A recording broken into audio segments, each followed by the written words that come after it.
Welcome into another edition of the 2025 MLB Draft Spotlight Show. I'm here with the tall, 6'8" lefty Kruz Schoolcraft. Kruz, what is up, man? Welcome to the show.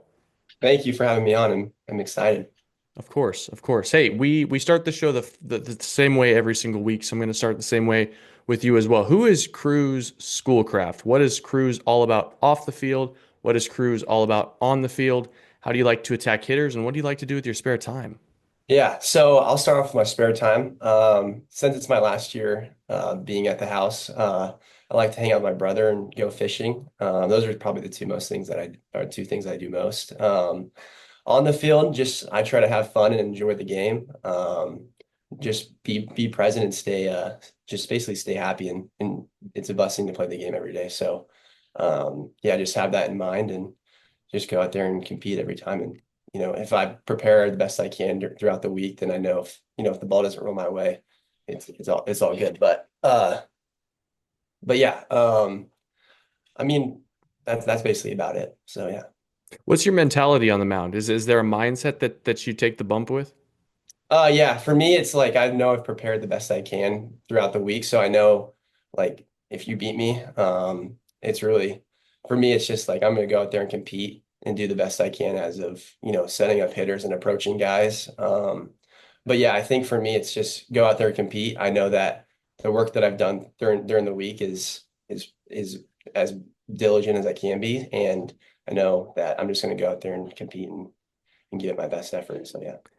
One thing that really struck me about you in leading up to this interview was you were not going to put time aside from your process. You were not going to put time aside from your regimen because being prepared for your midweek starts is always the most important thing. And I respect the hell out of that. Can you kind of talk me through what your week to week looks like, how you do prepare for starts? Yeah, so I basically throw every day. I guess I say I throw on a Tuesday. Wednesday's a light day. Um, Thursday is a medium day. Just for me, I kind of go off feel. So if I'm feeling recovered, I always, I basically go off feel. I know there's sometimes like, especially this off season, I went off like a throwing time because Hmm. sometimes when you feel good, especially early on in the year, you can tend to throw more and then puts more stress on your arm that you don't need at that time. So usually I go off feel the first 2 days and then go into Friday. I play some long toss, try to keep the ball low. Obviously, I don't like to air it out very much. I put like a hat down 15, 20 yards in front of my catch partner, and I try to hit the hat, make sure I stay on top of my ball or stay on top of, yeah, basically my ball. And then Saturday is usually a pen day. So I'll go into depth. I can go into depth later about that, but Saturday is usually a pen day. Um, Sunday is a just like a light recovery day. And then Monday I'll throw a short box, 10, 15 pitch short box just for feel, get some work on my, pitches and all that. So but yeah. And then I can go into that more about I about love that. the structure, man. There's not a lot of guys your age that kind of have that organized structure figured out. So kudos to you on that. Before we go Yeah. into, oh, go ahead. I'm I sorry. was gonna Yeah. sorry. I was gonna say I've been blessed with being around Kevin Gunderson and Kent. So I've been doing this kind of routine for a long time, and I think it's really blessed me with arm health and all that. So I think I got lucky getting into it early, and I think it's been a huge part of just um, how healthy I've been throughout these basically 18 years. So yeah, Kevin's the best. Kevin is he's one of the best. yeah. Speaking of Kevin Gunderson, he can shape an arsenal, man. I want to know what the arsenal is for Kruz Schoolcraft and how you like to attack hitters. Yeah, so for me, I have a four seam. I have a two seam. It's basically a sinker, change up, splitter, and slider. For me, I basically go over in depth with Gundy before games about like how to attack guys, where guys' holes and where their holes are. So I'll go in depth before probably 2 or 3 days before my start. So tomorrow I'll probably go in depth about talk to him about like how we watch video and try to sequence up guys and I have an iPad where I write all that down and go over it before the game as well. But usually for me, I try to tunnel off pitches. So, fastball up. If I miss there, I know that's a good spot for a breaking ball. or a two seam off the uh um to a righty, a two seam outside, and then I can throw my changeup off that. So for me, we go into depth, and for me, it's more about I like to have like that, like where the guys' holes are, how to attack guys. I think for me, it's way more fun to pitch with a plan instead of just kind of just bullying guys with fastballs, especially in high school. So I enjoy, going over that stuff and learning how to compete and pitch to a plan. I think it's more fun. I feel like I'm competing more against myself than I am the opponent, which at the end of the day, that's kind of if I make a great pitch and guy hits it, kudos to him. But I think it's a great yeah, I think I enjoy pitching that way a lot better. So Man, I gotta tell you, you're one of the more impressive like mental strength guys I think on the mound that I've talked to thus far, at least this year, Kruz. I gotta ask, you seem like the perfect guy to ask this question to, but playing in Oregon, I'm in Seattle. We're both in the Pacific Mhm. Northwest. It rains and it rains and it rains. Our seasons get started a little bit later than the rest of the country, but it Yeah. gives you the opportunity to spend 5 months in the lab, in the weight room with the nutrition side of things. What did your winter look like?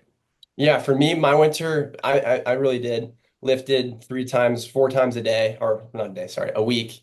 And then two of those days or three of those days were strength days. So a lot of lower body, a lot of basically baseball position or baseball specific stuff. Mhm. And then one of those days was a lot of hip mobility and just a lot. I have like a huge like a mobility workout, and then I have 3 days during the week where I have do heavy lifting. And then one of those days, so basically I'm at Roke 5 days a week. So three of those days are heavy lifting. One's a mobility day, and then one is a arm tear day, basically, where I get a massage and basically just go through range of motion, making sure that I'm staying loose and not tensing up in places where I don't need to be tight at. So yeah.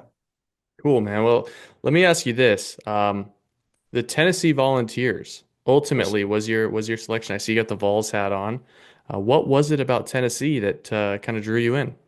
I think Tony's done a really good job of just how he goes about his business, how gritty it was when I was there. It kind of fits how I like to work. I think for me, it's just the way he runs practices and all that. Because I was fortunate enough to be there early to go watch practices because I was supposed to be playing in WWBA Hmm. in Jupiter, but that hurricane came through, so I just ended up going there and watching practices and stuff. And for me, I think it was just how he runs his deal, his practices there, and like how competitive and how gritty it is. I think that's what we came down to the decision of like that's going to be the best spot for me to be able to grow as a person and as a player. I know that Coach Tony's going to hold me accountable, and I think for me that's the best I need. I like someone who's on me because I know that if I just like being around guys that are like-minded and can push me, and I feel like that's what was best about it. Yeah, I like that. What's next for Kruz Schoolcraft? How do you grow just a little bit better every day? What are you focusing on? For me, it's staying present and enjoying every moment of this last year. I have a mental coach. His name's David. He worked with Braden Bishop and all these guys about how to, the mental side of it. And I think for me, I've been doing it for about a year and a half now, and I think it's been the biggest part of my game where I've kind of grown is, how to stay present and focus on, if there's a bad outing, like you can make if there's a bad pitch or a bad outing, like don't let it affect you. Staying present about how you go about your business. I think that's been the huge part for me. And I'm continuing to learn how to do that every day. So, like I journal every night, every day. I do a meditation during the day as well. And then, I do a lot of visualization, a guided visualization throughout the week. So, I think that's been probably the next step to get me to become an even better player. I still obviously have a long ways to go. It's going to be excited to see what happens in the future, but um, just like the mental side is I feel like is that which I'm growing on right now every day consistently. So yeah. I don't know how you have any time for school. I mean, it seems like Yeah. you have this structure in the best way that prepares you for every outing. Yeah, I think I do online school, so I have a obviously a more of a flexible time frame. So I have a couple tutors during the week. I do a lot of my school on the weekends as well, but basically after games, I come home and knock out my schoolwork for all the week for the whole week, and then two, I try to work ahead to give me less of a workload Mm, towards the end of the year. So I'm ahead in in all my classes right now. So I actually finished a couple of them. So I think earlier in the year, like right before the season started, I'd try to grind out as much school as I could to give me more time to do all this stuff because school's my number one priority right now. So yeah. I dig it. One question I like asking guys, especially as we creep closer to the draft and you know, bigger challenges as it comes to with college baseball or professional baseball. So, Kruz, for you, what is the biggest hurdle? What's the biggest challenge, adversity that you've had to face in your life, and how did you overcome that? Yeah, for me, I'm severely dyslexic, so I wasn't really able to read or write until like the third or fourth grade. So Hmm, I think having that basically temporary setback helped me a lot to learn how to, outwork people because I had to work harder to do basic reading and writing. So I think that has been a huge part of my success is just learning what it's like to struggle as a young kid because I didn't want like when the teacher would do popcorn reading, I was scared to do it. sure, So I think for that, like I had to work extremely hard to be in a spot where I am now. And I think that's really what set up my work ethic because I didn't want to be the kid that couldn't read a sentence in popcorn reading. So, um, but yeah, I think it was definitely my dyslexia that helped me become the person I am today, as well as my parents, obviously. But I think that the growing up and not really knowing how to read or write, I just worked really hard at it, and I felt good when I started to see some success in that. So I just was like, I'm just going to carry this into baseball and whatever I do. So yeah. yeah. Was there ever a time in your amateur baseball career, whether it be second, third, fourth grade, where the dyslexia has kind of caused some challenges for you? I wouldn't say on the field. I think Hmm. when I was on the field, that was my happy place, and I could just go out there and play free. I wouldn't say it challenged me on the field at all. I just realized what hard work was at a young age, and that's what kind of helped me be able to, realize that like what I'm doing now is like it's easy for me. It's just I get to go out there and do the thing I love every day, and for me, it's not really work. I'm just excited to do it every day and be Sure, around sure. that are helping me to become the best I can be. So yeah. Yeah. Well, I got asked the question, 6'8" lefty. Yeah. Surely you've compared yourself to some of the big, tall, long lefties over the course of Major League Baseball. Is there a player that you have either idolized or modeled or kind of tried to take pieces of their game? Yeah, when I was younger, I was a huge Max Scherzer fan, and Hmm. I had like when he would go over the top with his head in his windup, I started doing that, and then like probably from eighth grade summer going into freshman year, I grew like 6 inches. So when I would do that, I wouldn't sync up on time. But I got to train with Tarek Skubal this offseason a little bit. I learned from him about just like sequences and stuff like that. So I would say probably Tarek Skubal is who I try to model my game after. I think he really took me in and basically took me under my wing this offseason. So I think that um, I think he's one of the guys that I look up to as a person, and he's a really awesome guy. And I think that's probably one of the guys that I try to model my game after, especially his competitiveness. He tries to win in everything he does, so I just try to bring that into what I do now. Yeah, the pride of Seattle U. Yeah, yes, sir. All right, Cruz, I'll hit you with three more questions, get you out of here, give you the rest of your night, of course. You played on the showcase and tournament circuit all throughout the summer. As you hmm reflect back on all of those nights with friends, who's the one guy that you would not let order food for the table at the steakhouse? I don't know, probably myself. Yeah, Really? I mean, uh, order food. I really don't know. I think I've probably hung out with Kaysen Cunningham and Sean Gamble the most, I think, out of my Hmm. team. But yeah, I wouldn't know of anybody that's like, I mean, probably Josiah Harshorn. He'll probably talk forever. But yeah, I think it's probably Josiah. Okay, okay. How about Yeah. this? Let's say you walk out to the mound, whether it be for a start or out of the bullpen for the next 20 years. You pitch until you're 39.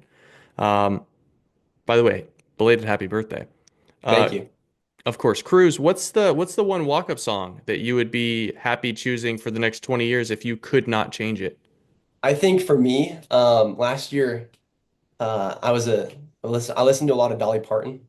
Oh, Um, okay. so my walk-up song this year is 9 to 5, and I've been playing good with it, so I'm probably just gonna keep that. But yeah, probably 9 to 5, something like that. I don't If it's like not, anything like too pumped up because my whole process before the game is to calm down and be yeah, centered. So probably 9 to 5. I like the ring to it. I like it. I like it. All Yeah. right, last question for you, Kruz. The showcases, the tournaments, you played with a lot of guys this summer. Who's the one guy that you would not let date your sister? I don't know. I really don't have a I don't really have a guy. I mean, for me, I don't. I mean, I have no idea. I don't really have a sister, so one guy I wouldn't let date my sister. I have no idea. No answer, huh? I have no Everyone's fair answer. game. Yeah, yeah. All right, all right. We're gonna leave you at that. Kruz Schoolcraft, one of the more meticulous thinkers I've ever had on the show. Really enjoyed this, Kruz. Good luck, whether it be at Tennessee or in professional baseball. Big fans of you up here in the Pacific Northwest, and go get them. Thank you. Have a great one. Thank you for having me on.